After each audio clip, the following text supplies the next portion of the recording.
திறன் காரணி அல்லது Q காரணி வரையறு. Quality factor or Q factor. இந்த கேள்வி நமக்கு அடிக்கடி 2 மார்க்கில் கேட்குறாங்க.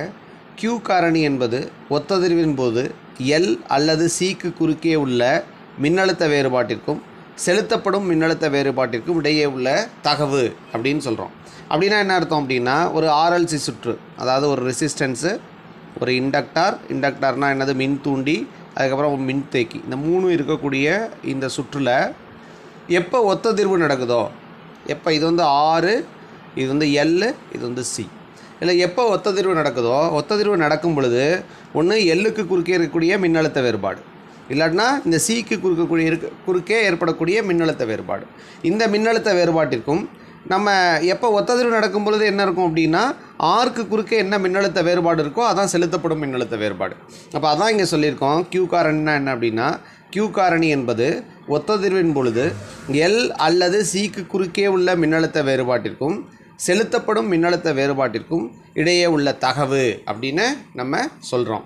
இப்படி எழுதினாலும் நமக்கு 2 மார்க் கிடச்சிரும். அப்படி இல்லாட்டினா Q காரணி இந்த மெத்தட்லையும் எழுதலாம். என்னது, Q காரணி ஈக்குவல் டு ஒத்ததிர்வின் பொழுது L அல்லது Cக்கு குறுக்கே உள்ள மின்னழுத்த வேறுபாடு டிவைடட் பை செலுத்தப்படும் மின்னழுத்த வேறுபாடு. என்னது, ஒத்ததிர்வின் பொழுது L அல்லது Cக்கு குறுக்கே உள்ள மின்னழுத்த வேறுபாடு டிவைடட் பை செலுத்தப்படும் மின்னழுத்த வேறுபாடு அப்படின்னு என்ன பண்ணலாம். இப்படி இதை மட்டும் எழுதினாலும் நமக்கு 2 மார்க் கிடைக்கும்.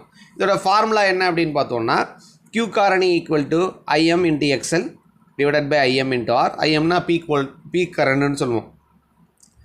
XL அப்படிங்கிறது இந்த மின்தூண்டியோட மின்னெதிர்ப்பு. ஆறுங்கிறது மின்தடை, நமக்கு தெரியும். ஆறுங்கிறது மின்தடை.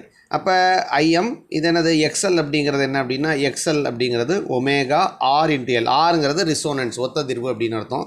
அதனால் ஒமேகா R இன்ட்டு L எழுதிட்டோம். IM omega RL, IMR, IM cancel பண்ணிடலாம். அப்போ ஒமேகா RL டிவைடட் பை Rன்னு இருக்கும். ஒமேகா R அப்படிங்கிறது என்ன அப்படின்னா 1/√LC. இப்போ அதை நம்ம சப்ஸ்டியூட் பண்ணோம் அப்படின்னா, L மேலே L இருக்குது, கீழே 1/√LC அடிச்சிட்டோம்னா 1/√LC அப்படின்னு இந்த ஃபார்முலாவையும் நம்ம எழுத முடியும். சரியா?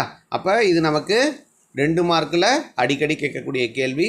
வெறும் வரையறு மட்டும் கேட்டால் நம்ம என்ன எழுதுனா போதும், இதை மட்டும் எழுதுனா போதும், இதை மட்டும் எழுதுனா போதும், இல்லைனா இதை மட்டும் எழுதுனா போதும். ஃபார்முலாவை மட்டும், இந்த ஃபார்முலாவை மட்டும் Q காரணி அப்படின்னு போட்டு எழுதுனா நமக்கு 1 மார்க் கிடைக்கும். அதை மறந்துடாதீங்க. சப்போஸ் இந்த டெஃபினேஷன் மறந்து போச்சு, பிரச்சனை இல்லை. டெஃபினேஷன் மறந்து போச்சு, உனக்கு பிரச்சனை இல்லை. ஆனால் என்ன பண்ணலாம், இந்த ஃபார்முலாவை எழுதிட்டினா அட்லீஸ்ட்டு 1 மார்க் நம்மளால் வாங்க முடியும். சரியா? இந்த கேள்வி வந்தால் விட்டுறாதீங்க. திறன் காரணி வரையறு. ரைட்டா? நம்ம சேனலை சப்ஸ்கிரைப் பண்ணுங்கள். இது போல் சின்ன சின்ன கேள்விகளாக நம்ம தொடர்ந்து பார்ப்போம். நன்றி.